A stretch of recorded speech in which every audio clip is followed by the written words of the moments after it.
So Primal Season 2 has recently just finished airing, and I kind of wanted to write some things about it since I was left with a mess of thoughts, and I don't seem to be alone in that. The response to the season seems rather mixed based on what I've seen. Still mostly positive, but not nearly as unanimous as the response to the first season. Season 1 was an anthology, following Spear and Fang developing their bond and friendship through increasingly violent and dangerous circumstances. Beyond the trials of their bond, the first season didn't really have a through line. There wasn't really any bigger narrative to it. You didn't necessarily even have to watch it in order. At the end of Season 1, we get introduced to Mira, an escaped slave from a faraway land, the only other living human we really get to see in Season 1.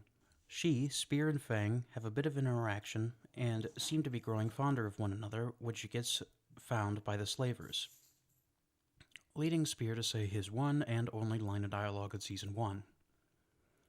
Season 2 begins directly afterward, with the goal of rescuing Mira. Immediately, this set up that Season 2 is going to have more of a narrative structure to it. There is something to be achieved and a core villain to be stopped. Neither of these things was really applicable to Season 1, so it is kind of a different beast. The first chunk of Season 2 has a lot to do with civilizations, and hints at a growing gap between Spear and Fang. Spear meets the Celtic people, where Fang meets a male tyrannosaur who she seems to get along with quite well. Now, I expected, given the narrative focus in Season 2, that this would be a running thing throughout the season, and that possibly, at the end of the season, Spear and Fang would go their separate ways, Fang returning to the wild, Spear becoming part of a society. But we begin to see here one of the trends of Season 2, that being an excellent concept for a running story being cut very short. By the very next episode, the male tyrannosaur is killed, and Spear leaves the village with Fang. We do see a growing rift between the two here, which made me emotional, but it's also not really advanced upon later in this season. After this, they eventually find the Viking slavers who have Mira. They brutally kill them all in a savage rage. Some people I've seen online didn't like this, where I actually dug the grittiness of it all. These people are slavers. They are brutal and don't deserve pity, but what about the children they kill and the families? It's intentionally portrayed as ambiguous, which I dig, and it actually makes the chief a more compelling villain.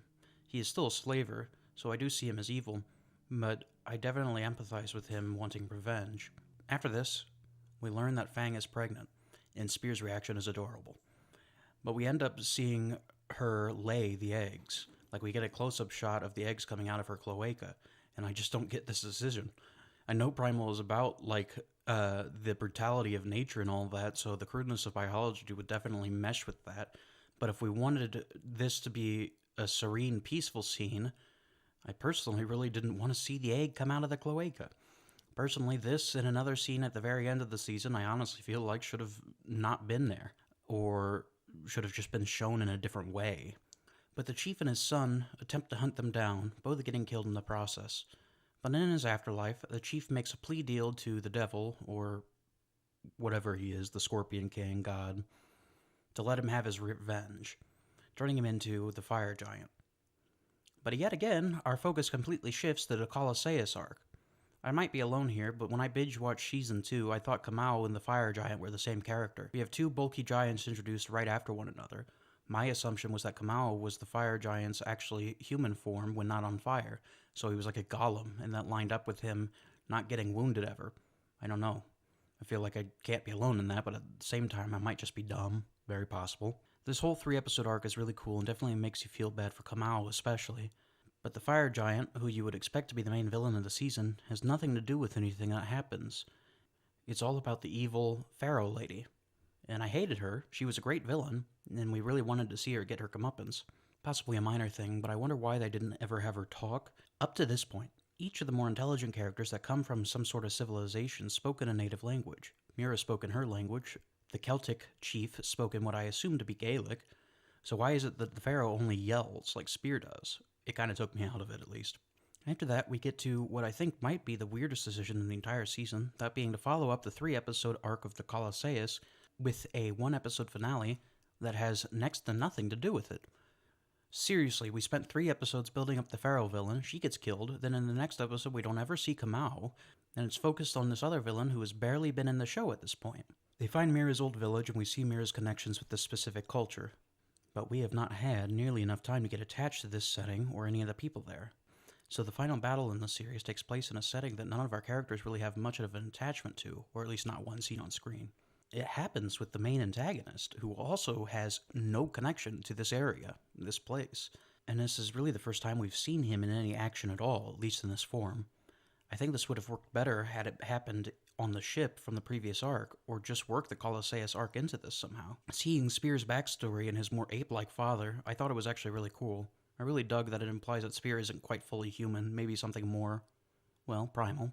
And the approaching fire giant I actually really did like when he was on screen because he was really intimidating. And they gave him this intense electric guitar riff when he's approaching Spear and Fang. But like other people, I pointed out that it's just too short of a fight. I love seeing Spear go for him the way he does, but I just can't believe that that fall would be the end of the fire giant, specifically given what we have seen other characters do in the show. And another thing that I thought was weird was how Fang had little to do in this fight. The main focus of the first season was about Spear and Fang's dynamic and their growing bond. The beginning of season 2 seems to hint at a growing terror between the two, which they really didn't advance upon. Then later on, they're back in full swing, it seems like. For the latter half of the season, even with Fang's babies, she barely plays a part in this fight. Then, Spear laying seemingly on his deathbed, completely covered in birds looking like Freddy Krueger, we have the weirdest scene in the season after this, when Mira has sex with him, then and there, seemingly with the intent of allowing Spear to have a legacy. And a lot of people seem to have thought this was a very weird scene, and I agree. Up to this point, we've seen the two of them have a growing bond, but it's never been overtly romantic or sexual. It seems more like a fondness that could blossom into something else when they had a chance to live without constant fear of death. So the thought of them doing it isn't entirely off the table, but why did she choose to do it when he was basically a corpse? And why did we have to watch? I feel conflicted about this season, because I have said in a few times now I did like parts of it. I liked the setups for some stories, but they all seemed too fragmented. It seemed rushed. We had concepts for what could have been made, like Spear and Fang going to rescue Mira while their own personal bonds are being tested, and they're questioning whether or not they would even stay together once their goal was completed. Instead, maybe Spear going to live with the other humans and Fang returning to the wild. And that does seem to be the main focus for the first half of the season, but it seems to get dropped in the second half. Fang and Spear's relationship doesn't go through much of anything. Fang has her babies, and it's made pretty clear that Spear wouldn't be able to successfully fit into his society even if he wanted to. So the main established thing of the first season, being Spear and Fang's relationship, doesn't really see much advancement in the second half of the season. We instead just shift focus to the Colosseus arc, which just kind of pulls the rug out from underneath what was going on. This makes me think that while they wanted to tell a full story in this season, they still felt more comfortable telling an anthology, because what was the primary focus of the season just kind of fizzled out by the end and shifted towards something completely different. I think ideally, after the Colosseus, there would be an episode of them meeting Mira's village, Spear not fitting in, but Mira encouraging him to stay with her. Then we'd have like a 3-part finale about the final showdown between them and the fire giant, starting with the basic setup of the current finale, but instead of this resolution, Spear burns his arm but is successfully able to run the giant off. The second part would be entirely focused on the fire giant, where we see the devil warn him about the failure, the Viking wanting to back out, but he's reminded of his anger towards Spear and Fang, and his love of his family.